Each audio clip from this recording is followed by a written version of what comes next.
The Nephilim are mysterious figures mentioned in the Bible, notably in the book of Genesis, where they are described as giants or beings of great power. The identity of the Nephilim, their origins, and their relationships with other biblical figures have been the subject of theological, historical, and mythological speculation for centuries. To fully understand who the Nephilim are, it is necessary to explore their biblical origins, their potential nature, and their familial connections, particularly with the sons of God and the giants mentioned later in biblical texts. The Nephilim are first introduced in Genesis 6:1-4 in a passage that has puzzled scholars for centuries.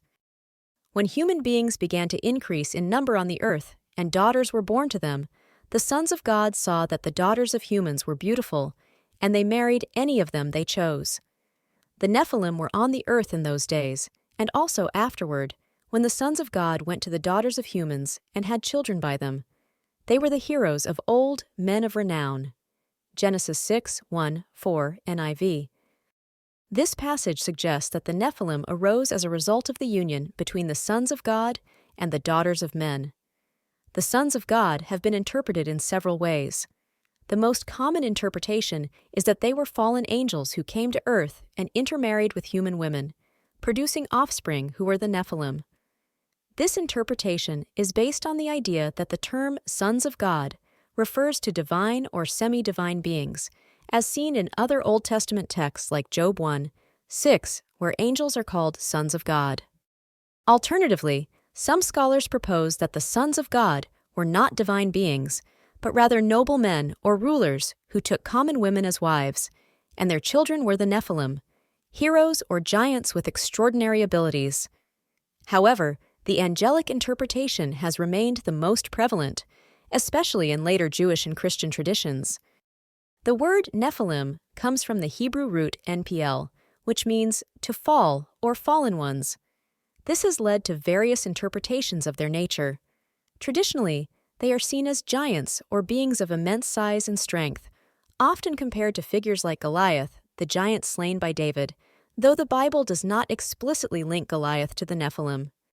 In addition to their physical size, the Nephilim are described as heroes of old and men of renown, implying that they possessed not only strength, but also a reputation for greatness, perhaps as warriors or leaders in ancient times. They are portrayed as figures who had a significant influence on human history before the flood described in Genesis. Their presence on earth is seen as a marker of the corruption and wickedness that led to God deciding to cleanse the world with the flood, as described in the story of Noah.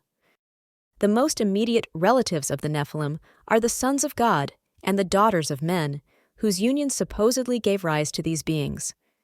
As mentioned earlier, the sons of God are often identified as fallen angels. This makes the Nephilim part angelic in nature, as they are considered the offspring of these celestial beings and human women. The Nephilim also appear to have a connection to other biblical figures referred to as giants or mighty men. For example, in Numbers 13:33, when the Israelites are scouting the land of Canaan, they encounter descendants of the Nephilim. We saw the Nephilim there. The descendants of Anak come from the Nephilim. We seemed like grasshoppers in our own eyes, and we looked the same to them. Numbers 13:33, NIV. This passage links the Nephilim to the Anakim, a race of giants mentioned throughout the Old Testament. The Anakim were feared for their size and strength, and they are described as descendants of the Nephilim. This suggests that even after the flood, the Nephilim or their descendants continued to exist in some form. Other potential relatives of the Nephilim include the Rephaim, another group of giants mentioned in the Bible, Deuteronomy 2:11. Like the Anakim, the Rephaim are described as enormous, powerful warriors, and they are often associated with ancient times and forgotten kingdoms. The persistence of these giant races throughout the Bible shows that the influence of the Nephilim, or at least the idea of giant beings, lingered in biblical tradition. The story of the Nephilim has sparked significant theological discussion. In the Book of Enoch, an ancient Jewish text not included in the canonical Bible but influential in early Jewish and Christian thought, the Nephilim are described in greater detail. According to Enoch, a group of angels called the Watchers descended to earth and mated with human women, producing giant offspring who became the Nephilim.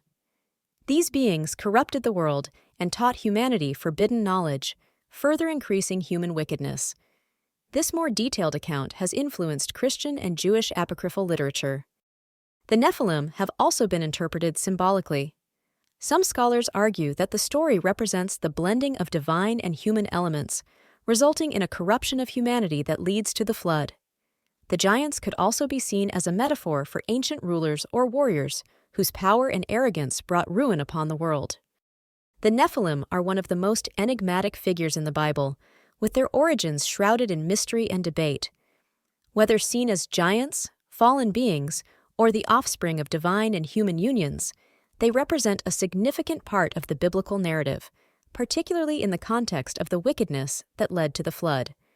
Their connections to figures like the Anakim and the Rephaim show that the idea of giants persisted in biblical tradition long after their initial mention in Genesis.